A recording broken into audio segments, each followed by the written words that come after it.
नमस्कार। मैं Rakesh tax junction में आपका स्वागत करता हूं।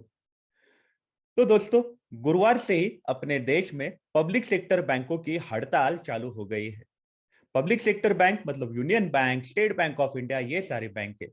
प्राइवेट सेक्टर बैंक जो है जैसे एचडीएफसी, आईसीआईसीआई, कोटक, ये बैंक है तो अपना काम रेगुलर कर रही है। बात हम कर रहे हैं पब्लिक सेक्टर बैंक की। पब्लिक सेक्टर बैंक हड़ताल पे है गुरुवार को। आज शुक्रवार है और शुक्रवार को स्टेट बैंक ऑफ इंडिया ने अपने तरफ से एक स्टेटमेंट जारी किया है। बैंक ने ऐसा बोला है कि उनके ग्राहकों को बहुत सारे मुश्किलों का सामना करना पड़ सकता है क्योंकि सारी बैंकें जो है फिलहाल हड़ताल पे चल रही है। बैंकों में आप अगर चेक डिपॉजिट करने जाओगे, पैसे विड्रॉ करने जाओगे, तब आपको मुश्किलों का सामना करना पड़ सकता है क्योंकि अपने देश के पब्लिक सेक्टर बैंकों के लगभग 7 लाख एम्प्लॉयज ऐसे हैं जो फिलहाल हड़ताल पे लगे हुए हैं।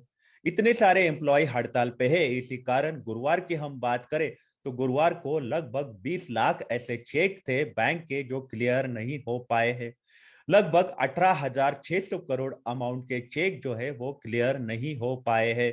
तो उसी के चलते स्ट्राइक का बहुत ज्यादा खामियाजा जो है वो ग्राहकों को झेलना पड़ रहा है।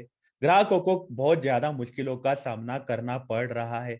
अब बैंकें ये स्ट्राइक पे क्यों लगे हुए हैं? क्योंकि अपने देश की finance minister Nirmala Sitharaman madam जो है उन्होंने फरवरी में जब बजट अनाउंस किया था तभी एक बात बोली थी कि अपने देश के पब्लिक सेक्टर बैंकों का प्राइवेटाइजेशन हो सकता है।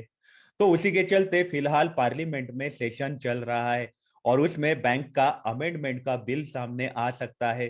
तो उसी के चलते ये स्ट्राइक अनाउंस की गई है क्योंकि बैंकें नहीं चाहती है कि उनका प्राइवेटाइजेशन हो। अगर गवर्नमेंट की हम बात करें तो गवर्नमेंट में 2019 से ही बैंकों का निजीकरण करने की शुरुआत करी है। गवर्नमेंट ने आईडीबीआई बैंक जो है उसमें से लगभग अपने शेयर जो है वो एलआईसी को बेच दिए थे। तो गवर्नमेंट ने तरह तरह के पब्लिक सेक्टर बैंक है उनका मर्जर भी अनाउंस किया हुआ था। जैसे हम देख सकते हैं कि सिंडिकेट बैंक है उसका भी मर्जर हो चुका था। ऐसे अलग अलग बैंक है, कैनरा बैंक का भी मर्जर हमने देखा हुआ है। तो इतने सारे मर्जर्स भी अपने देश में पब्लिक सेक्टर बैंकों के हुए हैं। तो इसका मतलब यही सामने आ रहा है कि गवर्नमेंट जो है अपने डिसीजन पे अटल रह सकती है। बैंकें स्ट्राइक पे लगी हुई है क्योंकि गवर्नमेंट जो है बिल पास करे उसके पहले बैंकों की मांगे जो है गवर्नमेंट सुने, ऐसी उनकी धारणा है। तो आपकी इस बारे में क्या राय है, मुझे आप कमेंट सेक्शन में जरूर बताइएगा। आप अपना ख्याल रखिएगा। अगर आप काम के लिए बाहर निकल रहे हो तो आप अपने आप को सैनिटाइज जरूर करिएगा। Take care, have a nice day, bye.